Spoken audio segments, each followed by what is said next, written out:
Changing and some of the shapes and patterns. I think we can see some here, can't we? Yeah, you can clearly see in some areas, again using my maximum level of magnitude, the cameras that we have on the space station, you can see agriculture, and you can see, like on this picture, the contrast between irrigated areas and deserts. You can see desertification happening in some areas. You can see the use of irrigation, like in this picture in Arizona. In some other areas where water is more scarce, you can see agriculture concentrating along the riverbeds.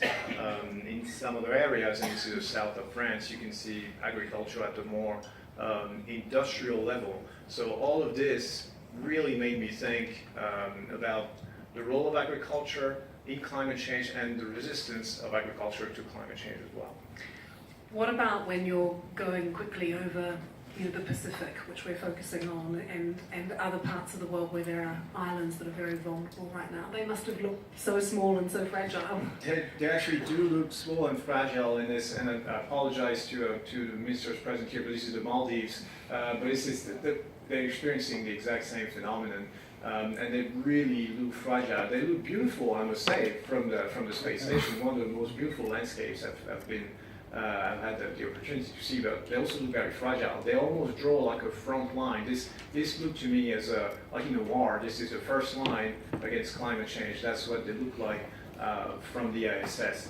So I had the opportunity to take with me a copy of the Paris Agreement to the ISS during my 196 days mission as a symbol of the role that space has to play in the fight against climate change. Like I said, I think the agencies with their fleet of satellites have a key role to play in the future, and I hope we see more and more cooperation between agencies like FAO or ESA and all across the wide spectrum of what we can do.